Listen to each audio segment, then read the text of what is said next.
Yo, what is up everybody, and welcome to some Jordan Rec Center gameplay from NBA 2K15. This is another first, man. I just uploaded Parks for the first time this year. Now we're uploading a Rec Center game. Though, unlike Parks, I have barely played the Rec Center. I barely scratched the Rec Center this year.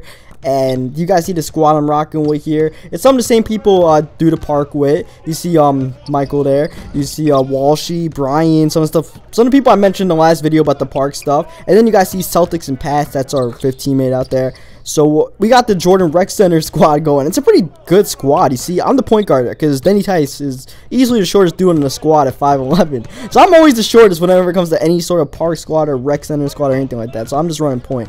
Walsh is the shooting guard. His guy's a point guard, but he ends up being shooting guard thanks to me being short. But it's not too bad since, you know, Walsh is a natural shooter out there. His dude's like a 96 overall, so you know, that works in our advantage. So I like looking for him. I like looking for the knockdown shots. He's pretty good at knocking down those kind of shots. As you see here, I'm looking at the lob. I was thinking about lobbing it to Walsh, but he had stopped at the 3-point line. So I'm like, all right, Brian, you're running the 4. I'll hit Brian. Then Brian and Michael, you guys may, oh god, what a poster right there. You guys may remember, but I played with Michael. Michael's dude was not a center, and Michael ended up making a new player, a new center for Rec Center, because when you play Rec Center, you need at least 1 or 2 bigs, mainly 2 bigs, so you can grab rebounds. And we have 2 big damn trees in the paint. All right, both 7-footers out there. Brian actually has 2 my players too. He made a 7-footers just for park and like Rec Center and stuff like this, so we could grab some boards and dominate in the paint like that. You see Michael dunking it 2 hands over everybody in there.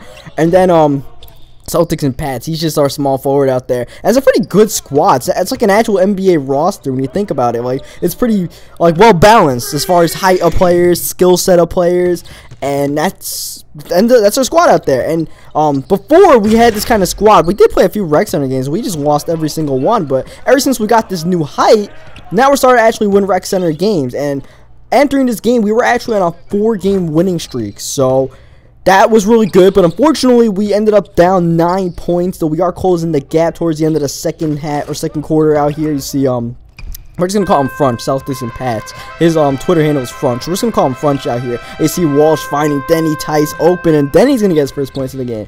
Now, as far as the way our team works is Walsh and Brian are usually the dudes that put up a lot of shots. Michael, if he'll have a good game every once in a while, though for the most part he'll be like a 3rd option on offense or something like that. Though Walsh definitely takes a lot of jump shots. Brian just takes a lot of shots in general. I take next to no shots. Now, that's just me being passive. I like passing the ball, and I don't really look for my shot too much. I look for people like Walsh open for 3 like that. See, I have 6 assists. I've only taken like what 2 shots this game so far, I think, but we did shoot 100% from 3. But yeah, I don't really look for my shot too much. You guys are looking for me to score 30 points. That's never gonna happen in a Rec Center game, especially with my guy being so short, because in the Rec Center being short is a huge disadvantage because you can't really finish in the paint much, and usually people have taller point guards than 5'11", so they'll have the height advantage on me, so it's hard for me to shoot over people. And you see they take a contested 3-pointer there, and we're grabbing boards out here. We're not giving up offensive rebounds. This Walshy throwing up the oop to Denny Tice there. And that's the only way you guys are going to see Denny score.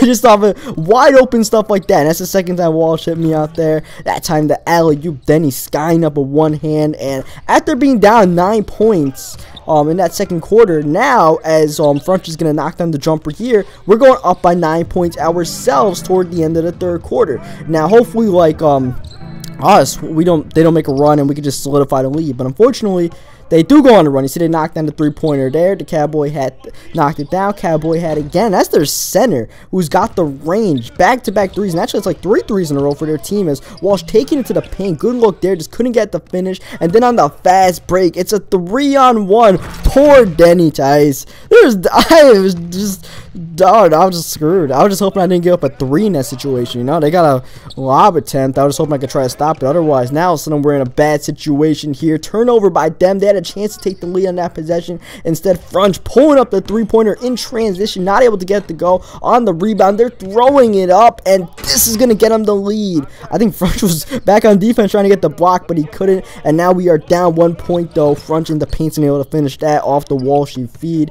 As you see, ball movement's decent right now, and that's the way our offense works is, you know, I'll be at a point. I'll try to look for guys open. I'll try to penetrate and kick. If not, I'll try to look for Walsh and Frunch. They'll be running around. And if anything, I'll just go into the paint and dump it down to the bigs and see that one of the trees could finish. As you see here, I find Brian for the open jumper, which he can't hit, even though he is our center. I don't know if he's center or what, but he just wasn't able to finish it there. Brian and Michael are at the same height. They play power forward and center, kind of interchangeable. As that was almost a turnover there, but we pick up the ball and I find Walsh open deep downtown. He takes the shot and he makes the shot. Walsh is really good at knocking down his long range shots. I think he has the limited range badge, so he's able to finish shots like that, and that ends up tying the game. And then on the break, up by 2, Tice wide open for 3, and I don't take it. I actually take a step in. I was like, you know what? I'm way too damn open. Let me just take the deep 2 here. I feel like that's a higher percentage shot. I don't really shoot threes well in this game, so it ended up working. We got the shot, as you see here. This is just confusion on defense. I thought Walsh had my guy, and I just went A-wire, and I just left my dude wide open for 3, so that was my bad. And now it's only a 1-point game. We need to get some crunch time buckets, and what a beautiful pass to Brian, threading the needle between 3 players, and Brian able to finish down with a dunk. And here they go for the tie with a minute left, taking the 3-pointer, not able to get it to go. And then Brian, he's got options, but he's going coast to coast with the dunk there.